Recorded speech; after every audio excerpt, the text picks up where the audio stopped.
everyone. Welcome to another Better Way today. Today is a really big day with several extraordinary natural and unnatural events scheduled to occur. So if you've made it here and you're in the newsroom, you're so very welcome, and thank you for prioritizing us over other things. And if you're watching later, well, you're very welcome too. So I'll just fill you in on what is going down today.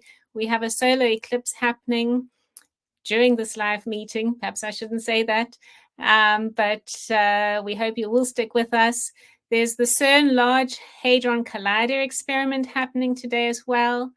3 NASA rockets are being launched at the solar eclipse at the time to apparently study perturbations.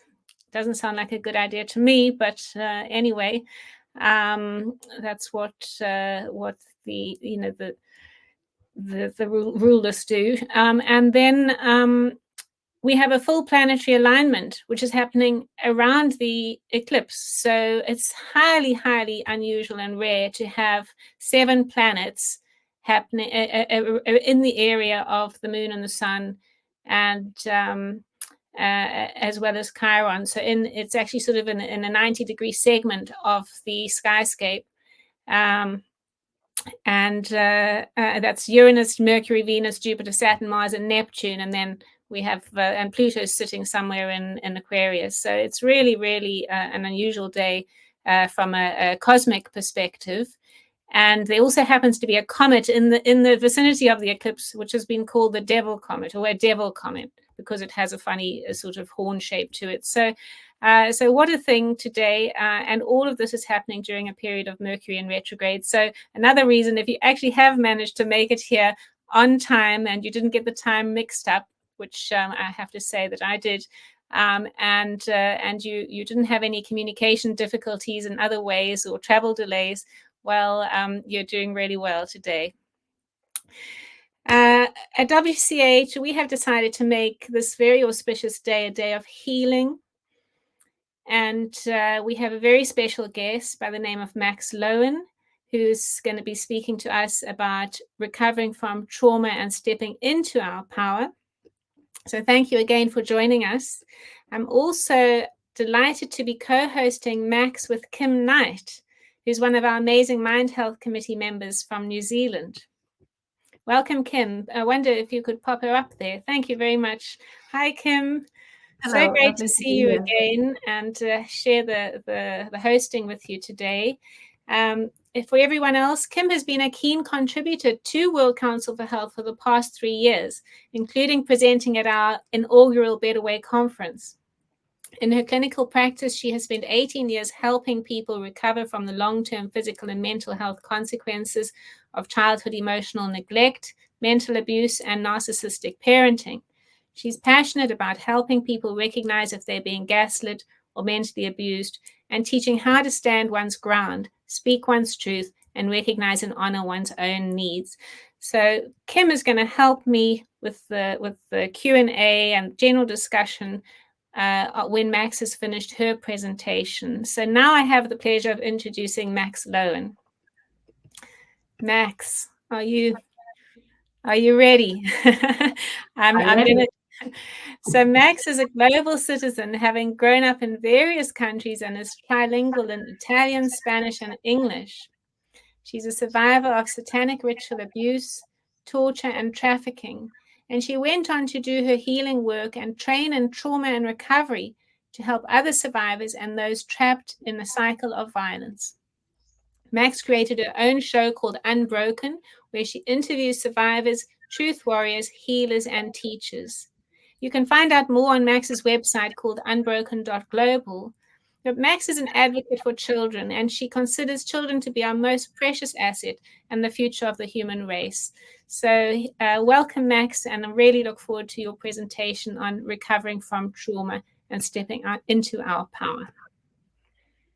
Thank you for having me, Tess. It's always an honor to be here. Okay, so I'll get started. So here is a partial definition of trauma. Actually, what I want to say first is the real pandemic of our world is trauma. I just want to preface with that. So what is trauma? Shock or severe distress from experiencing a disastrous event, and traumatic reactions occur when people feel powerless, when nothing they can do matters. What I would add here, and particularly when I'm thinking of children, is also when a trauma occurs and there's nobody there to help process it, to comfort, to witness. I think that it's much less the event rather than how it is internally, and especially without any external support. So generally, trauma is classified into two types. Simple trauma would be a one-time incident, like being in a tsunami, or a single rape, or witnessing some kind of violence, being in a horrible accident. And this kind of trauma is a little easier to heal. It goes faster because there isn't a background of it. Then we have complex trauma, which is trauma that is repetitive. So it's a child growing up in an abusive family, day after day after day, being neglected or abused in whatever way. It could be a trafficking victim. It could be any situation where basically one is in captivity, cannot escape the trauma, and it happens continuously and repetitively. And what I would say is actually us as a human collective, I would put us in this category of complex trauma, considering the amount of trauma that's repetitively thrown at us throughout our lifespan, whether that be wars or terrorism, which is engaged at the highest levels by those in authority, whether that be poverty or scarcity, engineered diseases, unnatural weather events, as you spoke to, Tess. So I would actually say that all of us as a human collective are currently experiencing the effects of complex trauma. This lady is Judith Herman. She wrote a great book called Trauma and Recovery, and I see the slides a bit cut off. But what she's saying here is, so in an individual, there's this dialectic where the trauma happens and the instinct, and in fact it's to survive, is to split off the trauma, to repress it, to deny it to oneself, and which is a survival thing, so it's appropriate. But there's that side of it, and then there's the opposite side, which is the will to keep proclaiming the trauma aloud. And you see this particularly in children who are traumatized. They will reenact the trauma in play repetitively. And even an adult who's survived trauma but hasn't dealt with it, where it's still repressed, will behave and act out and show the trauma, even as they themselves can be unaware of it. And what I want to point out is, again, this occurs in the collective as well. So this is something that Judith Herman wrote in her book. Freud, back in, I think it was 1896, he was there during the time of Charcot, when women were paraded on stage and they were supposedly hysterical because they had a uterus. And Freud actually began to talk to women and listen to them. And he discovered fairly quickly that these were actually symptoms of trauma, of sexual abuse. So he put out a paper called The Etiology of Hysteria, where he said this. He said, I've discovered what this is. Well, naturally, the elite in Austria at the time, the society did not receive this well. They did not like this. So he was pressured to recant. And when he recanted, what he put then forth is his famous Oedipal theory, where he says, oh, actually, no, my bad, children fantasize about having sex with adults. And he did a great disservice to all of us in doing so. But this is kind of the way that it works collectively as well. And it's happened throughout history. World War I and II, trauma comes to the forefront. They called it shell shock. Then it's denied, it's buried. Oh, it's because men are weak. Then it comes up again in the 70s with the feminist movement, where domestic violence is exposed and sexual abuse is exposed. So it comes to the forefront, survivors start to speak out. Then in the 90s, we had the False Memory Syndrome Foundation, which is actually a group of pedophiles and people who have perpetrated MK Ultra. But they came out and said, oh, therapists are implanting these things into people's heads. There's no such thing. So it's cyclical. It comes up, it's denied. It comes up, it's denied, both individually and collectively. So the collective human trauma wave, essentially, this has been deliberate by those in the highest positions of power and authority. So we've been traumatized individually and we've been traumatized collectively in a variety of ways. And this is to fragment the human psyche, because when we're fragmented, we're easier to mind control and manipulate towards an agenda that these people want, and that's actually quite harmful to us. We have a lot of addictions in our society today, to everything: alcohol, drugs, sex, work, you name it. People are highly addicted. And this is the root cause is trauma. And the addiction is simply a way to numb the pain. And so any kind of treatment, and I used to work with addicts a long time ago, any kind of treatment for addiction is going to have to, by necessity, include the treatment of the root cause, which is trauma. Generational trauma. I won't say a lot because I have limited time for this presentation, but trauma is passed on generationally. If you look into epigenetics, that will explain a lot. And then, of course, it's just having a traumatized parent kind of ensures, unless they have healed from that their behaviors, the way they think, the way they are, the things that they will miss. For example, a mother who has been sexually abused and hasn't remembered it or dealt with it will not see her own child be sexually abused, because she can't afford to see it in the child, because in herself it's repressed and it would be too much. So the generational impact is a very real part of trauma.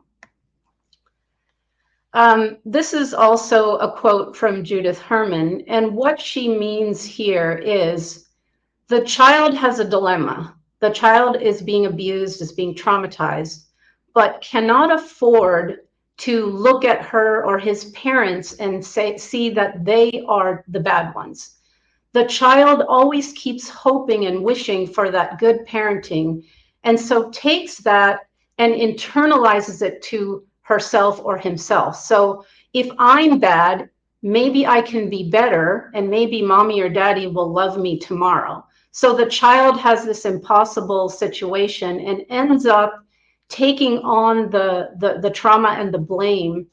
And what happens then as we grow up and become adults is all that abuse that we experienced as children, it's inside of us. And then we are no longer in the abusive situation, but we keep abusing ourselves, even just with our thinking and our worthlessness and whatnot. So it's really important to heal trauma and to know this, because it, just like in the outer collective, the prison is built into the mind. So I like this slide because it reminds me that, this is not who we are. This is not who we are. And all we have to do is look at little babies and little toddlers, and everyone has this reaction. You see them out in public, you just think, oh, they're so perfect, so innocent, so open, so trusting. They're the true nature of the human being. And then if you live in this reality, whether you have good parents or not, you will at some point be traumatized. But it's not who we are, and it's not who we came here to be. When I was younger, I wanted to change the world because I saw how horrific it was. And it took me a little while to understand that the way to do that was actually to change myself. So it starts within us, and then we can move on to help co-create change in the outside world. So I'm going to talk a little bit about healing trauma. When we heal, it doesn't erase what happens, but it means that what happens doesn't drive us anymore. And that saying that time heals all wounds is simply not true, because the subconscious is what drives us. So anything that's there unprocessed, it's, if you imagine an iceberg, the conscious mind is the tip that you see above the water. The subconscious is what's submerged. And you can ignore it, but it will drive your choices, your thinking, and your behavior and your life. So it's really behooves us to always want to go to heal whatever traumas that we have. These are some symptoms of PTSD. Now, interestingly, the American Psychological Association refused to include trauma in there, which is ridiculous, because everyone in this world, it's a continuum. Everyone is on some part of the continuum of trauma. And it wasn't until 1980 that they put in one diagnosis, which they call PTSD. So it doesn't really serve, the complexity of trauma, but that's what we have. And you can see by these symptoms up here that I would venture to say all of us have had or have at least some of these symptoms. Someone who's deeply traumatized will have many or all of them, but I think all of us can identify here. To be in this reality, you kind of have to be numb. There's a lot of substance abuse. There's so much violence. I mean, it would be a miracle for us to sleep well and not be irritable in the world that we live in today. So in terms of treatment, obviously the first thing is establishing safety. You cannot help someone heal from trauma if they're in an active trauma situation. It's just not going to work, and one should not even start to try. The first thing is to get the person out of that traumatic situation.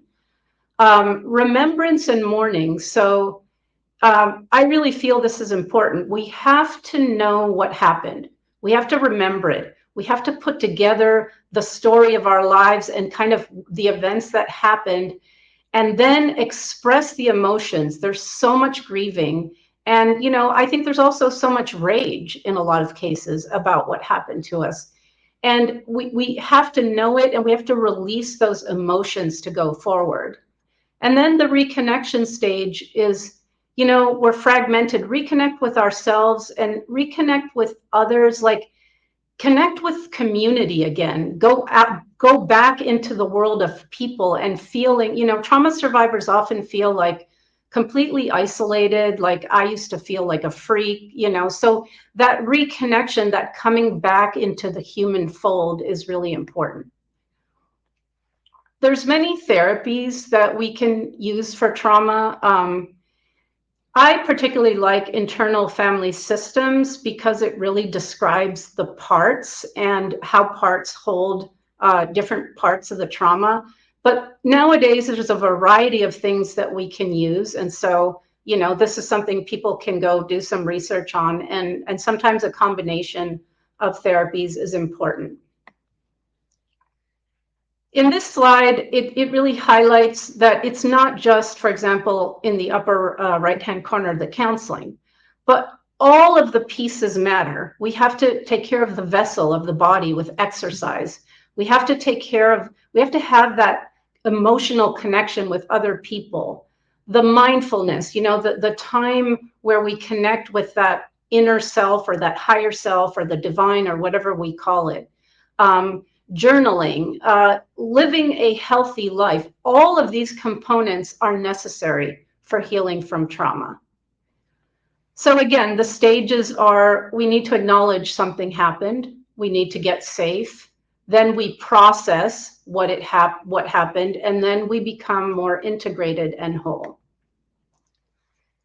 These are some of the PTSD effects. So for example, because of the way traumatic memory is encoded, it's not processed and then it's not like a faded memory, like a memory of falling off your bicycle or something. The trauma is so severe that the memory is, I liken it to a cow being branded. It just sits there in its entirety and it's not processed. So what happens is during the day, trauma survivors can have flashbacks, and a flashback is just that little, it's like you press a play button and the whole thing plays again. And it's very, very distressing. And at night, it comes out in nightmares. So it's literally the trauma memory opening up and playing. And that's why it's important to process it, because that after that, it won't happen in this manner anymore. Traumatized people have a lot of avoidance. They avoid situations that will remind them and trigger them of the trauma. Trauma survivors generally walk around with a sense of anxiety, inner fear, torment. This was me for most of my life, and are very sensitive in the nervous system, so very easily go into fight or flight. This is internal family systems, which I like.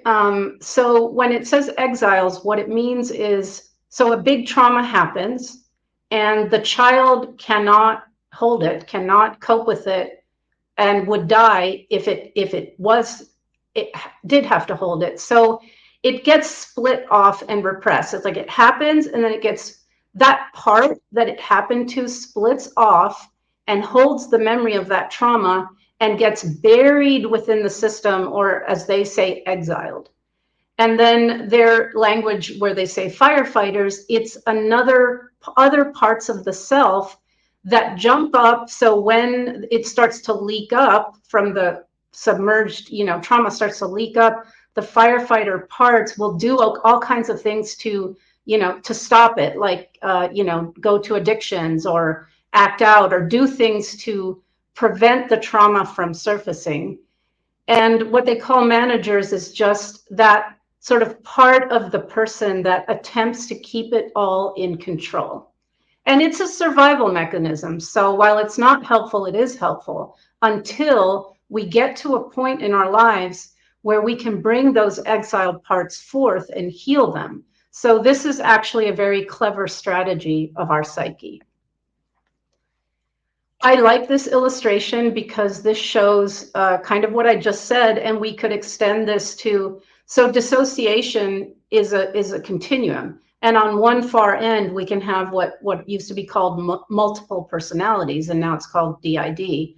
But I think DID is a continuum. So in this head, there's all these different people.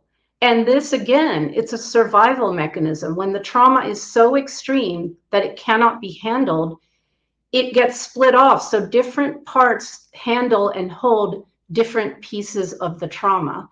And this can be very distressing to be this fragmented. So one goal of recovery is to bring all those parts home and integrate it.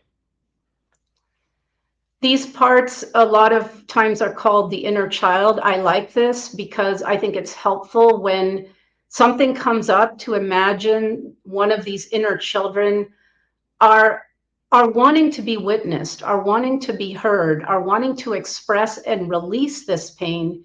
And so it's really important to visualize that inner child, to let the emotions out, and to kind of hold and comfort the adult part of us, hold and comfort that inner child part, particularly because mostly those inner children didn't have any comfort or any help.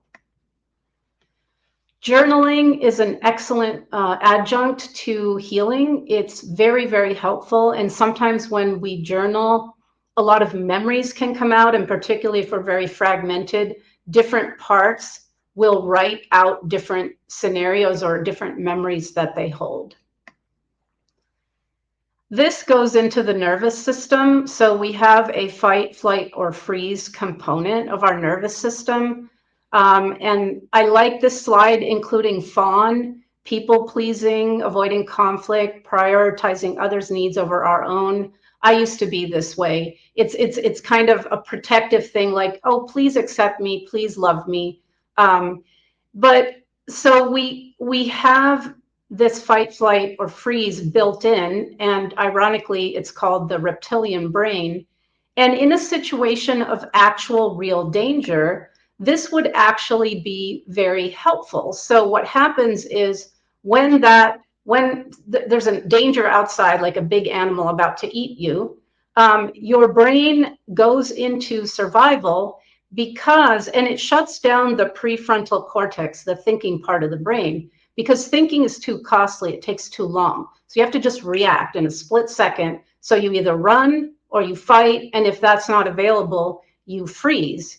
And a child that's being, for example, sexually abused cannot fight, cannot run. So they freeze, and they usually leave their body and watch from above. So there's nowhere to go. So they have to split their consciousness in order to cope.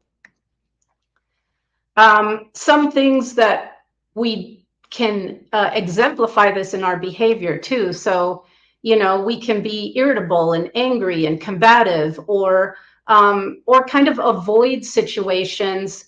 And, here's where addictions come in. You can say that's a flight or a freeze. It's just, I'm going to leave this behind. I'm going to exit.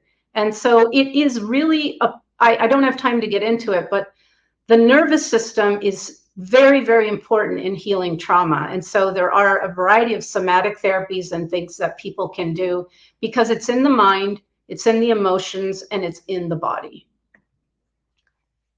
I like this slide. I think it's funny because,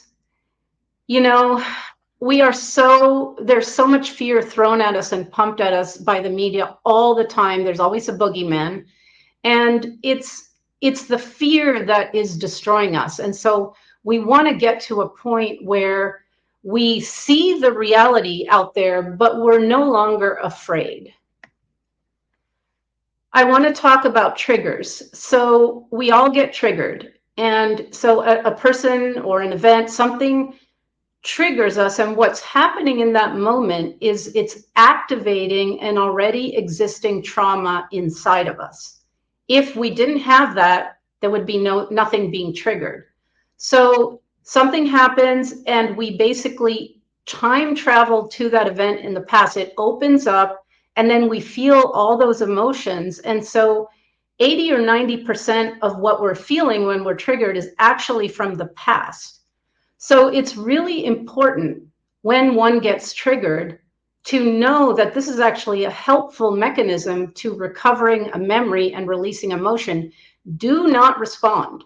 I've made this mistake so many times until I learned. If I'm triggered and I'm talking with someone, I say, I need a minute. I need to I'll get back to you, hang up the phone. If I'm triggered, I allow myself to write an email or a response, but I won't send it, because we're going to overreact, because it's, again, 90% related to the past and not the present moment. So being triggered is good. Anyone triggers you, they're doing you a favor. This is the way that we find our wounding. And if we're responsible, we heal it. And then once we resolve that, usually the person or situation that we thought was the bad person, that sort of falls away, and we realize it was inside us all along. So the brain does not distinguish between an external reality and our thoughts. That's why if you watch a screen and you're watching a movie and something scary happens, you gasp, you jump. So often we torment ourselves and re-traumatize ourselves by our own very thoughts. And so everyone knows, if you have negative thoughts, your body will go into response. You'll start, hyperventilating, you'll start shaking, your heart will race. We can do this just by our thoughts. So it's really important to watch what we're thinking at all times, and then reframe is what I call it. So growth is always uncomfortable. And so if there's a problem in our lives, we can see it as a challenge, as a way to grow. If a door closes, we can see it as, oh, okay, that's because there's a better door for me to walk through. Again, if we're triggered, it's okay, this is helping me to reveal a wound. So to take our thoughts that are negative, like put them on a whiteboard and say, okay, is this true? Is this helpful? And then reframe it. And always, I try and find how every situation in life might be for me and for my growth. This is the drama triangle. It's a trap. It's actually, in our society today, there's a lot of victim consciousness being put out there. if you're a victim, you're powerless and you're being done to and you can't improve. So, and if you're, I used to be a savior. So if you're saving people, then you're making them into a victim.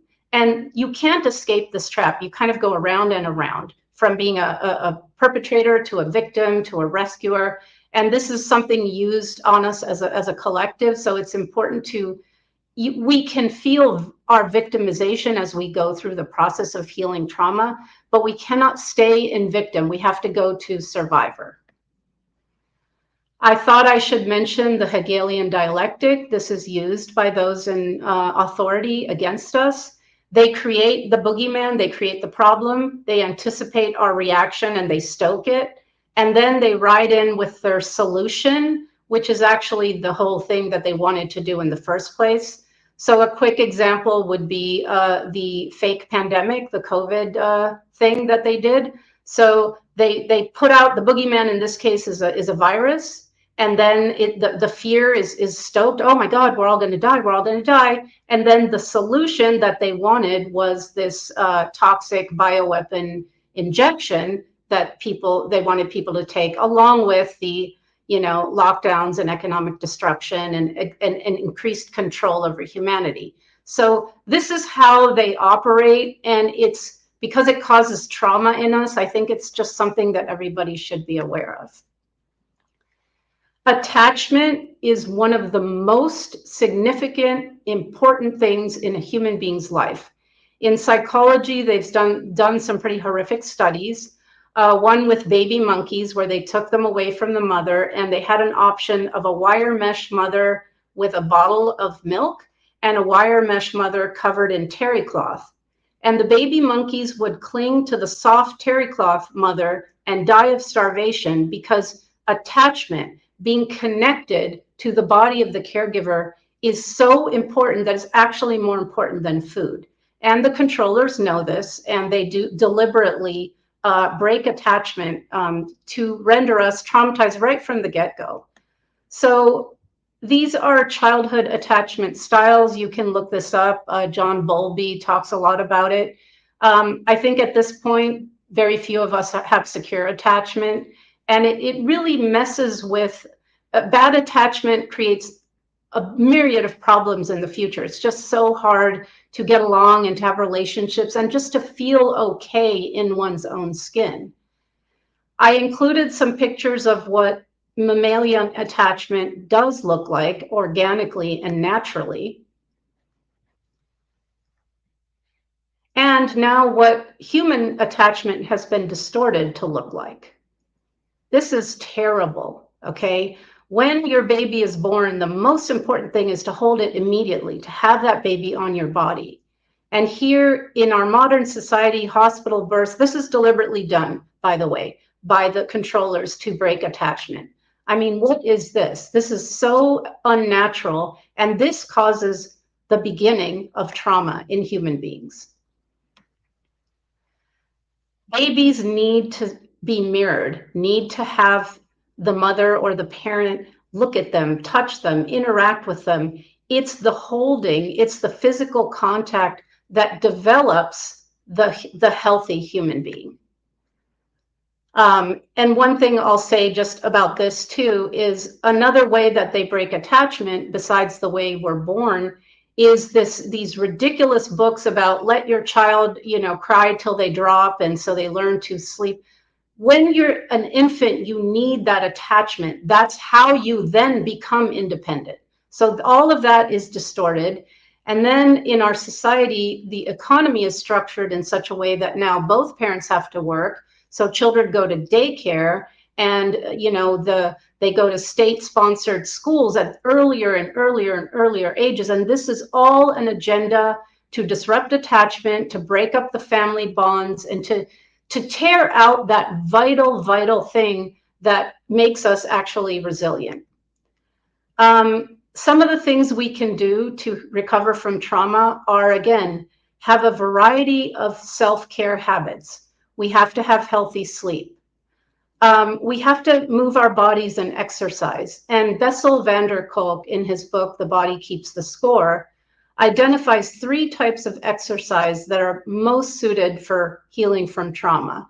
And that would be yoga, martial arts, and dance. Obviously, what we put into our mouths affects our consciousness. And so it's super important to eat well. I discovered this guy, Weston Price. I highly recommend looking at his book. He went and studied indigenous cultures that were healthy all over the world in comparison to modern diet and how unhealthy it is. And I won't go into it, but you can go check that out.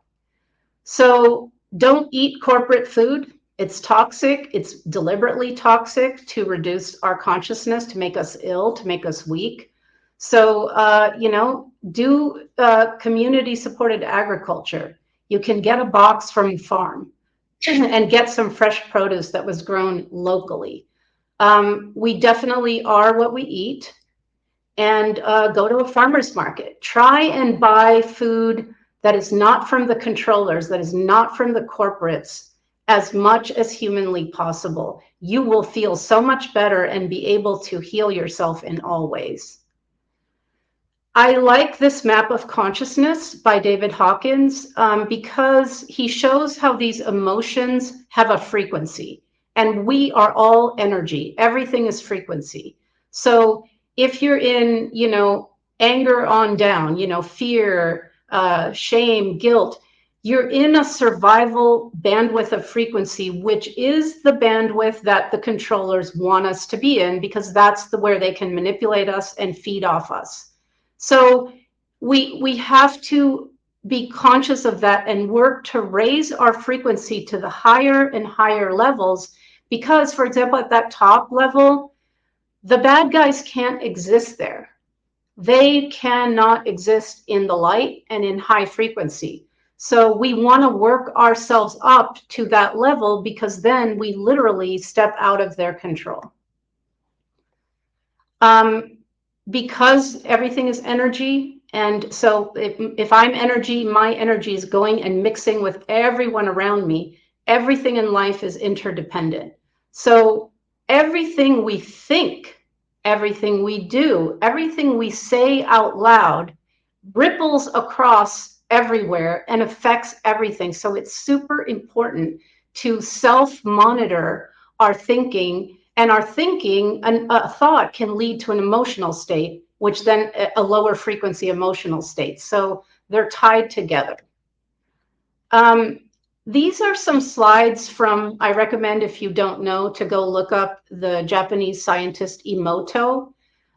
He studied water. He took glasses of water and he taped words on them, like love or hate, or he played classical music versus acid rock. Then he froze the water and looked at the crystals under a microscope, and you can see it right here. The higher frequencies create beautiful crystals, and the lower frequencies create deformed crystals. Keep in mind that we are almost all made of water. Again, what we say to ourselves, our self-talk, and what we say to others is significant. Words cast spells, and that's why they call it spelling. So we have to be really careful about what we tell ourselves. And when we see these messages in the media, like, stop and think, okay, what are they trying to do with these word choices? One thing that this is just my opinion, but I think COVID, it was said over and over. And that was an acronym for Certificate of Vaccination ID, right? So it was a coronavirus. So why did they call it COVID? Because that's what they wanted to do. So if everyone repeats that word over and over, it facilitates their agenda coming into fruition. So keep in mind, they use us to create what they want. This is cymetics. It's you can find this, you can Google this and find a lot of videos and everything. Basically, sound organizes into patterns, into matter. So frequencies will make different formations. It's kind of like the Emoto slides. This is the music industry. Music used to be 432 hertz, which was very good for the body. And the controllers changed it to 440 because it's disharmonious. And so really these people have thought of everything to traumatize us, but it's just important to know that how important frequency is. And hopefully we will be able to readjust all our music back to a healthy 432. So it's, again, we're all energy, we're all frequency. It's so important to remember that and to self-monitor. And, we can have a bad day, we can have a bad mood, but release it, get it out, and don't put it out into the field. So if I'm in a not okay state, I draw a sacred bubble around myself, and then I can like curse and scream and cry and let it all out. But I don't want to affect the field and everybody else. So it really, we have to be super self-responsible for our own frequency, because it's the collective that determines the outer reality, and everything we do affects the collective. So, love is the solution. Meditation is the solution. Forgiveness is the solution. Consciousness is the solution. They have worked very, very, very, very hard to reduce our consciousness. And so if we raise our consciousness, and it starts with healing our fragmented selves and our trauma, then we get to a point where we begin to step into our power. We have been in a trance, in a reality that is a hell on earth that's been deliberately created, but it's been created through us, okay? And that's the good news, because that means we have the capacity to end this trance and to create a heaven on earth reality instead.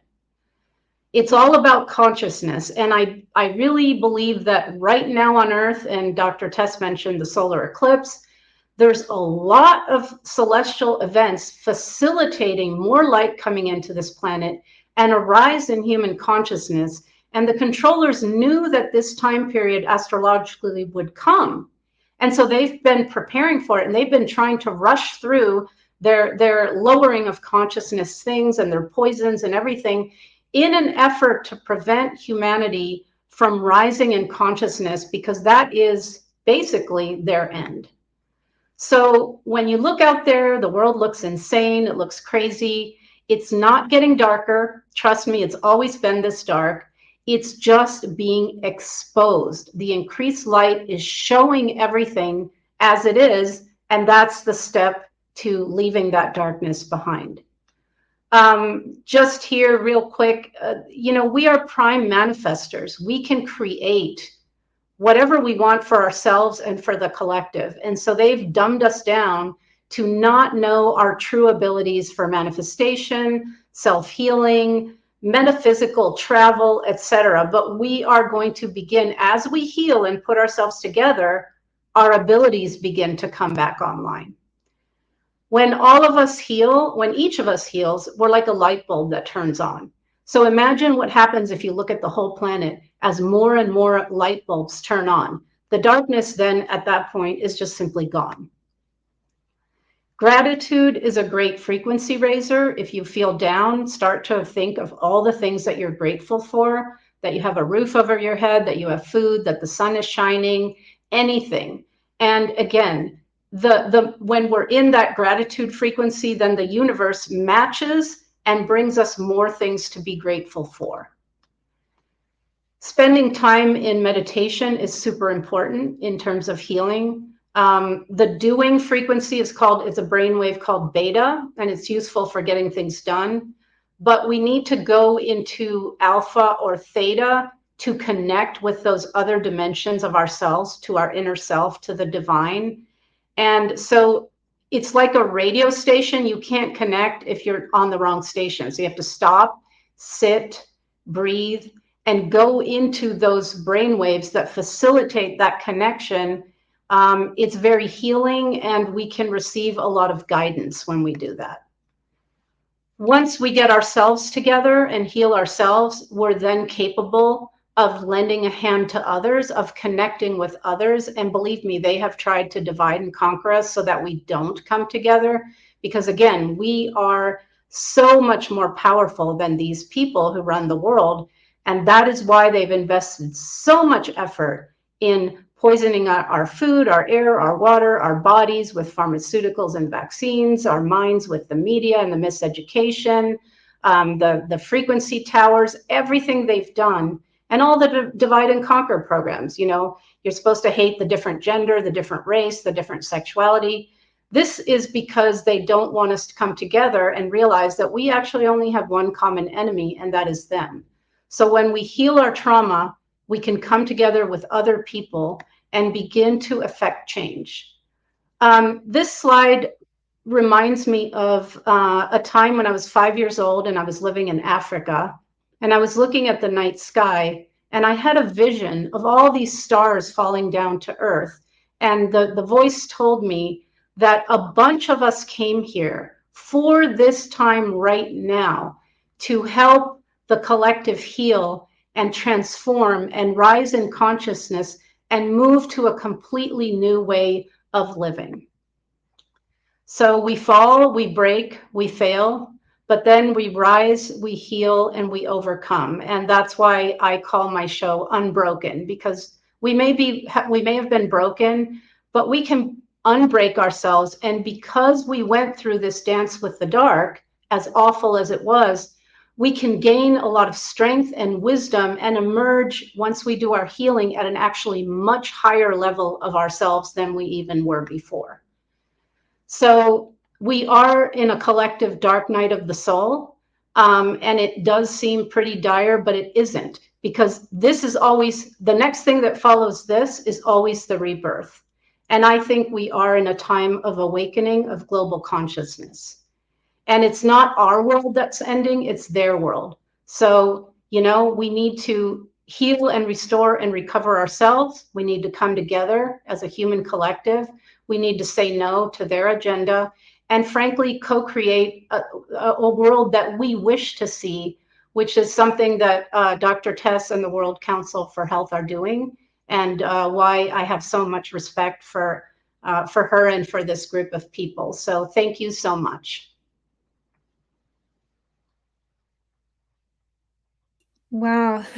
Thank you, Max. Gosh, what gold you are gold, and what gold you've delivered. I actually want to watch that presentation over at least one more time, because there's just so much.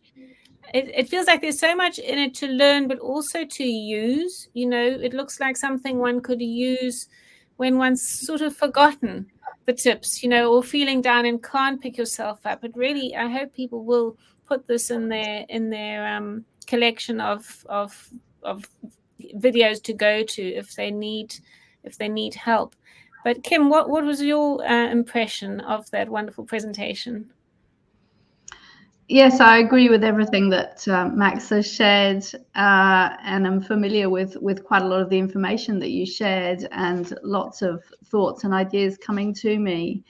One thing I'd like to, well, I've got a few questions, but the first one is, for me personally, over the last few years, especially I suppose about, I don't know, a few months after the whole thing started, I started to have my eyes opened to what was going on. And I remember at a certain point feeling really overwhelmed and shocked at having to face the reality of what was going on. And in particular, I was watching a body of videos by a guy called Kenneth Cousins. And I'd watched about 3 of them. There was a particular series, because he has many series, but there was this particular series of videos that were 17. There were 17 in the series, and I'd got to number 3.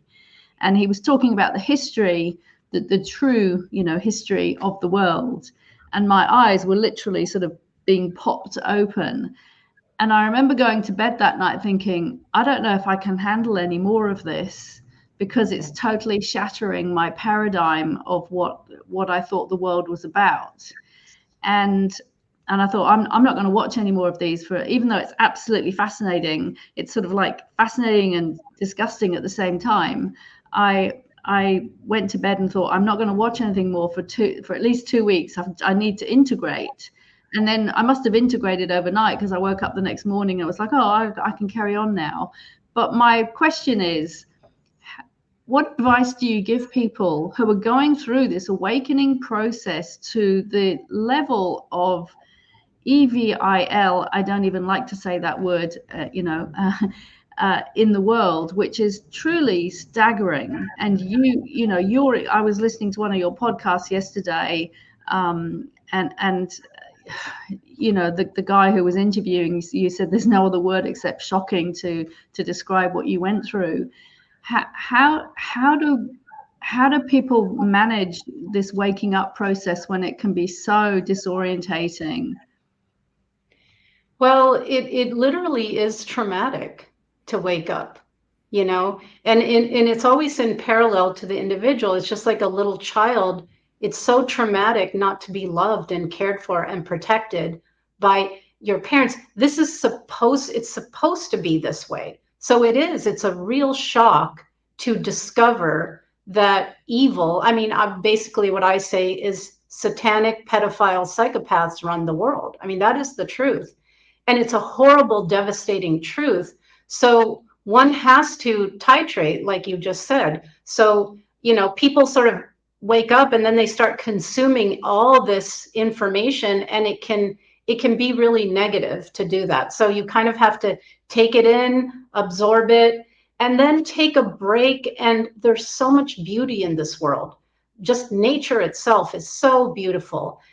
You know, do something that reminds you of the beauty of life. You know, hug your pet, take a bath, go out in nature, you know, read something uplifting. So there's both in our world, right? So despite evil running the world, this shows you how much more powerful the light is because of so much beauty that's out there in the world despite this. So it is very important to, you know, it's important to know the truth, but then not go down into hopelessness and helplessness and fear about that truth. Because what I really want to emphasize is, think of how much they've thrown at us from every angle. I mean, we're born into a culture. You know, we're miseducated. The media is designed to propagandize and misinform. We're poisoned in a variety of ways. We're mind controlled. We're traumatized. And yet, here we are. We're so loving. You know, most people are loving. They love their children. They help their neighbor. So that's the true human spirit. We are more powerful than them. And that's why they have put forth so much effort. So you need to know what's going on so you're not a victim of it. So you don't, you know, unwittingly consent to an agenda that's harmful to you. So you have to know. But then you have to step away and remember, I can heal and I can actually affect change. I can do something to improve this world. I think that's, for me, that's my salvation, that I'm trying to do my little part. And I feel okay because I'm doing that. So it's important not to become too overly obsessed with the bad things that are happening. Balance that out by looking at all the good people that are doing amazing things in this world, that are helping people all over the world in a variety of ways. So balance it out because it is traumatic. Yeah, and that's really interesting. I was wondering about the techniques like EMDR, what's that? Eye movement reprogramming, desensitization, and reprogramming. Now, I actually had what you would describe a type 1 event, a single traumatic event. Our whole family did. And after that, the whole family went through EMDR. And it was, so for people who don't know what that means, and it was new to me at the time, this is in the early 2000s, it was, EMDR is, as a patient, you could say, not a patient, but the victim, survivor, whatever, you are asked by the psychologist to follow their finger while you recount the details of the traumatic event. And obviously, when you first start to recount it, ordinarily it would be terrifying, it'd be tearful, and you kind of get into a pattern of remembering that in a tearful way each time. But by following the finger while you're recounting it, and it goes from side to side, one is somehow able to recount it in a more dispassionate way, and then remember it less. There's less triggers, because there are all sorts of funny things that trigger you when something traumatic happens, and it might not have anything physically to do with the event, but that you recall, but it's something out in the wider world that somehow sets you off in one way or the other. And so with adults, it was done like that, but with children, it was tapping. So small children obviously can't follow the finger in that way. And so I was just wondering, and I can imagine, I mean, tapping is incredibly soothing. I don't know if there was any other tapping options there, but I was certainly tapping. I know there's sorts of tapping therapies, and I don't know the details of these particular therapies, but I did wonder if you have any insights. Particularly, I was thinking with regard to that dissociative identity thing that happens. I'm trying to think of what the reason would be why it's able to process a memory in a more dispassionate way with this side-to-side process or tapping. Do you have any insights in that, Max? Yeah, it's because the way a traumatic memory, it's so overwhelming. The way it's encoded, it's all there. The event, the emotions, the smells, the sounds. It doesn't get, the brain takes everything and processes and files it away, but the traumatic memory doesn't get filed away. So when you're doing EMDR or tapping, it's literally facilitating your brain, the neurology, to process that memory, repackage it, and put it away. So it's not, you don't, every time you talk about it, you're not re-experiencing it. It's now been processed so you can talk about it, and it's more of a memory you're talking about, because that's why people get into flashbacks and get so triggered, because it's not processed. So every time they try and talk about it, it's like it's all there again, right? And the tapping, it's the same thing. And it has also to do with the left brain and the right brain and the eyes, so it's a way to neurologically process the memory. And that's why it's so helpful. And I even sometimes, when I would be distressed, even before I found out about tapping, I would just do this, and just hearing it, even it would somehow be very, very soothing. So it's basically it's a processing of that traumatic memory so that it's a memory now and not a repeat of the event. Thank you. Kim, do you have insights into tapping as a therapy at all, or EMDR? Yeah, I'm familiar with EMDR, but I haven't actually done it myself. But I've done a lot of tapping, and apparently the effects, it has its positive effects because it's connected with the meridian system, and the points that they've chosen to tap on connecting with the nervous system through the meridian system.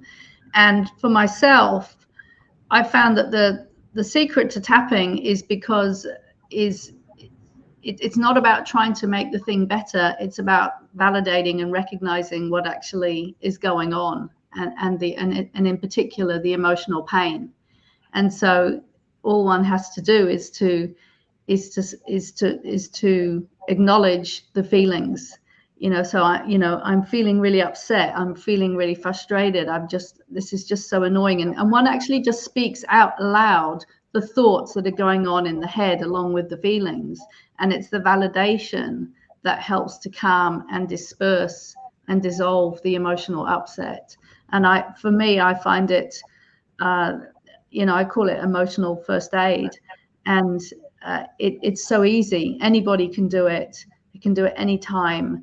And it's very, very effective. And I find it's always effective. There's another one, Dr. Tess, that's called neuro-emotional technique, and it's sort of a version of that. And I actually had this done on me by a chiropractor who was trained in it. And it's about saying the belief, and then the belief that you want to replace it with. And then he would tap on the spine in different places to insert the new belief. And again, I just had a limited time, but the nervous system is a huge component of how trauma is stored and how it can be healed. So there is a lot going on with that. Now, so I'm going to. I was going to move on to another subject. So if you wanted to talk about tapping, then continue, Kim. No, I was going to ask another question actually to Max about unconscious trauma, because, for example, one of the things that I've explored, you know, a bit, not as much as I would like, but a fair amount, is birth trauma, and how the birth sets up a limbic imprint in the brain, which is often around fear and trauma. And for myself, I know that even though I've done a truckload of healing, that there's still trauma inside me. And I know that a lot of it happened in those first few years of life when we have no conscious recollection. How do you recommend to people to deal with this unconscious trauma when we know that it's there because we're reacting? And for me, one of my personal patterns is getting angry. So I'm just wondering what words of wisdom you have for that. There are some therapies where they do rebirthing and things of that nature that I'm not super familiar with, but anything unconscious or subconscious can be healed and then reprogrammed. So you're absolutely right. You know, when I was born in 1964, they gave my mother general anesthesia, so she wasn't even there, you know, present. And then they pushed me out with forceps. And so my first imprint was abandonment and violence, right? And then that was, of course, repeated, but that does really make a huge difference. And so I would say, you know, again, that awareness, be aware, like, okay, am I triggered? Is something up? What is that? And when it's memories of birth or being a baby, we don't have the mental faculties yet. So it feels very different. And so it's much more emotional and in the body. And so I began to discern when I was in a baby memory, because I was clumsy, I was fumbly, I couldn't think straight. It's like, oh, this is a memory from when I was a baby. And then you can, you know, deep breathing and go into a meditative state and feel, you have to feel it to let it go. It's like water, it has to wash out. So you can just sit with those memories and cleanse them. And then it's intent. It's so powerful. We're divine beings in a human body. So speak the intent, you know, I want to heal, and bring me, and you know, be careful what you ask for, because I did that a long time ago. I said, I want to become the highest and best version of myself. And then what life brought me is all kinds of things to trigger me to release and heal the trauma. But it's fine tuning our attention. And it's like I have a little observer on me all the time. And we, throughout the day, you will cycle into those memories of birth. And so it's just like any other memory, you know, it's about feeling, it's about sitting with it, it's about breathing through it, it's about recognizing what it is and then replacing it. So you can, you know, you can't go back and change the event, but in a weird way, you can take your present self, and it's like time traveling back. You can be there like a witness to your own birth, and inserts at least witnessing or care, or I'm here and we, you know, we make it, I'm okay today. There's so many different ways that we can address that, but I do believe there are mechanisms. I once in my graduate program studied with Stanislav Grof and his holotropic breath work, and that was an excellent way to go back to not just birth, but in utero and life before we came into this incarnation. And there was a lot of healing done through, for example, through that modality. Yes, and I would love to add the birth into being modality, which we spoke with Nicole Moore, who's the current leader of that modality on the Mind Health Committee, and I've done some of the training, and it's amazing. So, but it's tricky dealing with this unconscious trauma. Yeah, I just want to say to people who are watching this, if you're disappointed we're not going to be having a very long program, don't worry. We're definitely going to get Max and Kim back, and we're going to keep exploring this because it's so fascinating. You can see there's so many different modalities, so many different sorts of traumas. And it's really, this is just the start of a very important, unraveling a very important topic. But Max, before we sort of start wrapping up, I wanted to ask you, and perhaps this is a bit controversial, about CBT, cognitive behavioral therapy, or the ongoing therapy that so many people seem to be engaged in now. You know, when you look around, so many people seem to be in years and years and years on therapy, talking therapies, and not necessarily, they don't really seem like they're healing their traumas. They almost seem to be in a cycle of remembering the trauma, but not really passing through it, and then often supported with pharmaceutical drugs, so-called antidepressants or whatever. So I won't go into the drugs, but I just wonder about that. It seems to me from the outside that these relationships with therapists sort of verge on a kind of codependency, and there's never really resolution that's needed for us to move on collectively. You know, there's a lot of validity to that, and it depends, on the therapist. And I went through talk therapy for 10 years, but it was much more than that. There was a lot of different things that we did. But for me, the thing that was critical in that relationship was actually the relationship. So I experienced zero attachment from birth on. And this is really negative. You can put that foundation in later. And that's what being in with a therapist did for me. I was able to attach to someone safe who, and I had that really terrible back and forth where I wanted to trust and I wanted to attach. And then, I was too scared and I would pull away or I would be angry. And so it brought me into an ability to attach and to trust and to have, it's I guess it's not exactly the right term, but it's a reparenting, right? So I think that to me is the primary value of that kind of relationship, besides bringing out the repressed memories and reconstructing so you don't have big gaps in your life. I think that part is helpful. But yeah, you don't want to it's not enough to just talk about it. There has to be a lot more. You have to work on the emotions, and you do have to work on the thoughts. That's a biggie. So I think it's super important to examine one's thinking and to reframe one's thinking. It's super important to deal with the somatic component, with the nervous system, with the body. There's all kinds of things that we have to do. It's not just some kind of mental thing, and so I think that's a fair assessment. And I think it has its value, but there should be a lot of other components to healing. Thanks, Kim. Yeah. I think you should ask the last question. Actually, I just wanted to add to what Max had said. It's interesting because in our society, there's been a lot of focus on the mental rather than the emotional. We call it mental health, but there's not a lot of mention of emotional health. And I know that Max focuses a lot on emotions, and so do I. And I think it's because people are afraid of feeling their feelings.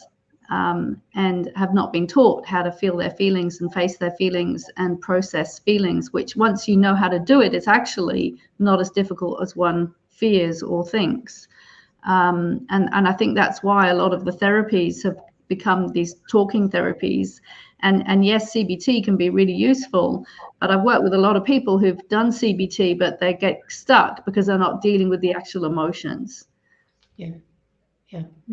I think Peter Levine's work is interesting in that respect. Like he gives the example of the gazelle that's being chased by a lion, and it escapes, and then it stands there and it shakes for a while. So the whole nervous system gets reset, and then it can go back to its normal life. And it's because we don't deal with the emotions that we can't fully process and move through the trauma. So I think that's a good point, Kim. Sorry, Tess, just thought I'd insert. No. Thank you so much. I would love to continue the conversation, and we will continue the conversation in our Mind Health Committee events coming up. And also for everybody watching, just we haven't announced yet formally, but we will be having a mind control and organized ritual abuse exploratory healing panel. So do keep your eyes out for that. It's provisionally booked for the 23rd of April, which is a Tuesday. And we look forward to having you there. And we're going to have a really interesting discussion on this really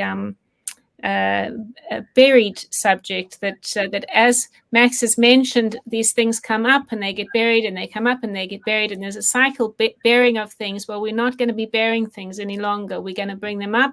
We're going to let them breathe. We're going to all have a look, and then they can go and be healed.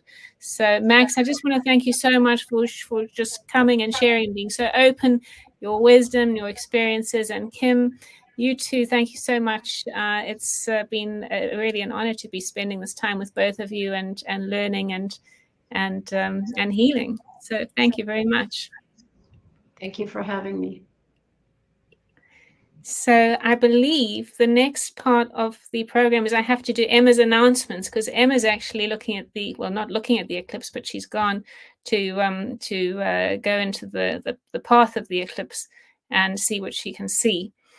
So I'm going to pull up some slides, and yes, we're also please do stay for after these announcements, because we are going to have a healing prayer before we close today, and Kim is going to be leading that. So just to give you an update on all our events, we've got quite a few events planned for the next few months. We've got our Better Way Detox and Wellbeing Fair in the UK, which is our sort of a pilot detox fair. A pilot fair is for everybody, because there's so many things affecting our health and polluting our environment and bloodstreams. So this is a fair where you can come and learn all about well-being, about nutrition, about detox, cancer, and so on. We have lots of specialists from Europe mainly this time, and you can come and have not one-to-one, but you will actually have the opportunity to ask questions and engage and hear other people's experiences. So do come along to that if you can. It's a two-day event. Each day can be a standalone, or you can come for the whole event, and it's really reasonably priced. I think the tickets are around £49 or something, which is so much cheaper than our Better Way conferences have been. And so we're really hoping to reach more people who haven't previously been able to attend, perhaps because of price constraints. So let us move on. Oh, this is an event this week in London on Thursday. I am speaking there too. And it's from 4:45 in the afternoon until 9:30. And we'll be discussing society controlled or free? What aren't we being told about the UN and the WEF and 2030 agenda and so on? So I'm really looking forward to that, and being on a platform with many people I admire and haven't met in person. So there you go. Do come along to that. I believe it's £25 to attend, but if you use a code WCH1, you can get in for 20. And then in Japan, well, not in Japan, but our World Council for Health Japan is hosting the first Pacific Rim Coalition webinar on April the 14th. It's in the morning in Asia Pacific time. And this is the first event of its kind organized by World Council of Health Japan.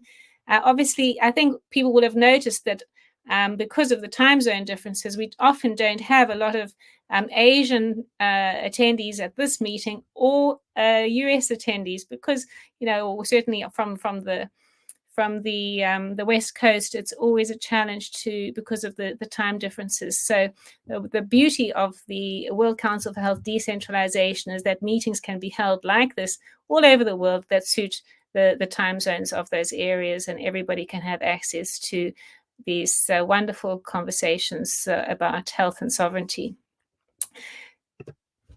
And in Costa Rica, at the end of the month, we're very pleased to be partnered with the Spanish conference happening there about bioethics, human rights, and everything to do with COVID. Some wonderful speakers there, including our partners and our World Council for Health Latin American representatives. There's Professor Hector Carvalho, also members of our Health and Science Committee. So really nice. I believe Dr. Mark Trozzi will be there too. So do go along and shake his hand for me because I haven't seen him for quite a long time. And our shop. Emma will have been keeping up to date about all the products there. We certainly have amazing books, and the books keep on growing, and we get recommendations on what to put in. So it's really a lovely curated selection of books. And if you want to read current books that are reflections on the last few years, then the WCH Bookshop is certainly the place to go. Please do continue to support World Council for Health. We are supported by donations and our events like the Better Way Conference and the other Better Way events. So please do continue to donate to us so that we can keep doing the work we do. And we do now also accept crypto donations. Now, I've just realized there are a couple of events that are not mentioned on the slides, and I've come to the end of the slide, so I'm just going to tell you about them. I'm so pleased to let you know that Professor Brett Weinstein, also, podcaster for the Dark Horse podcast, is coming to the UK towards the end of the month, and he is going to be with me and Christoph Ploth, our wonderful Health and Science Committee lead, at a live event in Bath, a Better Way live event, and we will be discussing enlightenment or dark age, humanity in the age of hypernovelty. So that's really a wonderful, exciting event to attend in person. And we also have a fundraising event in London on the 30th, which we'll have more news about coming up. So so that's it for the event segment. And you can always visit the website to find out more at the Better Way events.org website, and there's a variety of events there that you can attend or consider attending. So Linda, I wonder what's next on the program. Would you like to play your clip next, and then we can end with the healing meditation or healing prayer from Kim?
Thank you, Linda. That's wonderful, and we do love your contributions every week. Very inspiring. So I'm going to invite Kim Knight back to as we close out with a healing prayer, and we will follow with some music to inspire you for your week.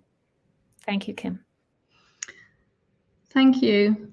So before I go into the healing prayer, just because it is the eclipse, I wanted to share a couple of thoughts. I was watching a podcast yesterday with Sasha Stone, and he was talking about how Steiner described eclipses. So Rudolf Steiner was a very, very amazing seer, intelligent, evolved person who was around about 100 years ago. And he said that eclipses are times of cosmic cleansing and purification of the dark forces. And they are an opportunity to deepen our connection with unseen dimensions and ourselves. And as Max said during her presentation, when she was talking about energy, is that we're always emitting a frequency, and that can either be positive or perhaps neutral or negative. And so really the solution is to change ourselves and to watch how we're being in the world and what energy are we emitting into the world. So this little prayer, which is taken from the Ren Shui body of teachings, which is the Qigong teachings, which I've been studying for some years, is an invitation to come into this positive state of mind, to come into our hearts for ourselves and for humanity. So I invite you to join me in this heart prayer for humanity. And if you like, you can gently close your eyes, only if you feel comfortable doing that. I invite you to gently close your eyes and put your hands on your heart and take a few deep breaths, coming inwards, coming internal, and with utmost sincerity, unify with the universe. Feel your connection with the universe. Feel a connection with all forms of life. Feel a connection with the human family.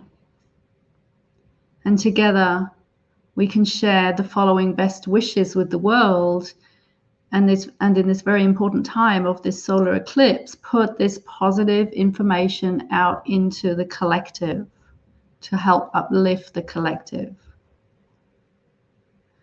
May everyone go into their heart to find refuge and feel safe. May everyone go into their heart to feel trust, openness, love, gratitude, and true respect, which are the 5 essential qualities of the heart in this Ren Shui system. May everyone go into their heart to see beautiful, bright light. May everyone go into their heart to meet their true self. From deep in your heart, wish everyone health, happiness, and growth. From deep in your heart, wish the world peace and harmony. Open your arms out to the universe and unify with the unconditional love and wisdom of the universe, and draw it back to your heart, placing your hands on your heart, and feel the peace and harmony inside that is always within you.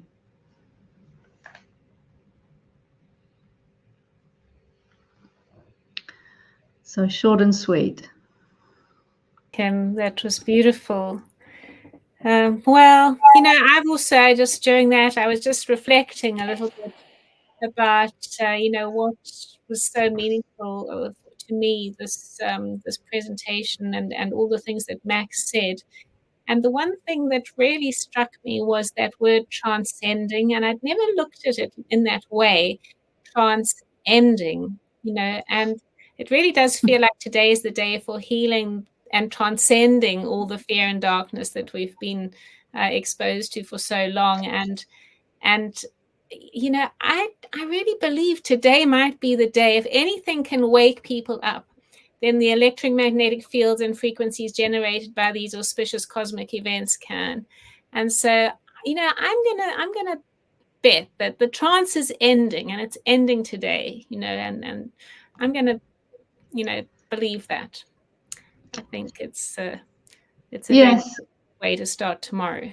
absolutely. And actually, if I may, I'd like to share just a few words from one sir who was the person who created that heart prayer. He said this at the beginning of the year when he said that, we're moving into 2024. And I found this a really, really positive, encouraging message. He said, I would like to encourage you to cultivate trust in the universe when you've had a hard time watching the world. When life gets too challenging and overwhelming, trust the infinite wisdom of the universe. Trust its laws, trust its work, trust that it will be fair to everyone. Trust that aligning with its wisdom is the best protection you will get. Trust that it will take the best care of you, and trust that it is the best planner. So I found that very reassuring, because we can often get caught up in the drama, the fear, what is going on. But there is a bigger picture, and there is rhyme and reason from the universe's perspective, and we have to somehow trust in that. Yeah, absolutely. So there was something that Max said. She had that slide of from The Sound of Music, and it made me nostalgic. So I've actually downloaded the song, and I thought, let's play out with that song instead of the other one that we had scheduled, which was a healing song, Heal the World, that one. But everyone knows that one, and we haven't heard The Sound of Music for such a long time. So I'm going to play this one, Linda. I hope that's okay with you, and let's hope it all plays well. And we'll say bye for now, everyone, and thanks for joining us. Enjoy the rest of your day, evening, or morning. Cheerio.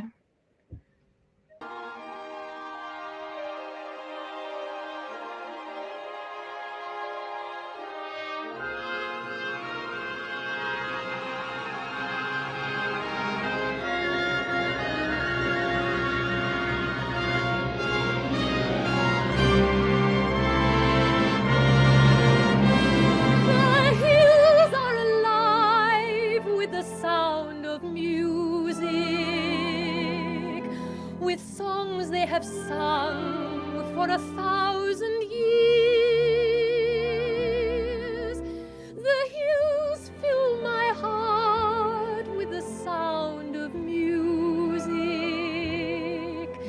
My heart wants to sing every song it hears. My heart wants to beat like the wings of the birds that rise from the lake to the trees. My heart wants to sigh like a chime that flies from a church on a breeze, to laugh like a brook when it trips and falls over stones on its way, to sing through the night like a lark who is learning to pray. I go to the hills when my heart is lonely. I know I will hear what I've heard before. My heart will be blessed with the sound of music, and I'll sing once more.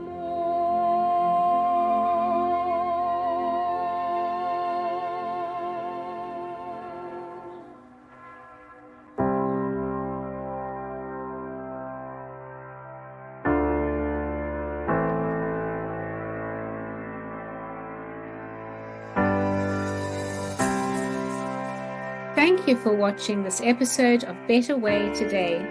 If you found value in it, please consider making a value exchange with us. The World Council for Health is a grassroots people's organization, and we rely on funding from people just like you. Your contributions from as little as $5 or £5 or 100 Rand help to power our work. The World Council for Health team is on a mission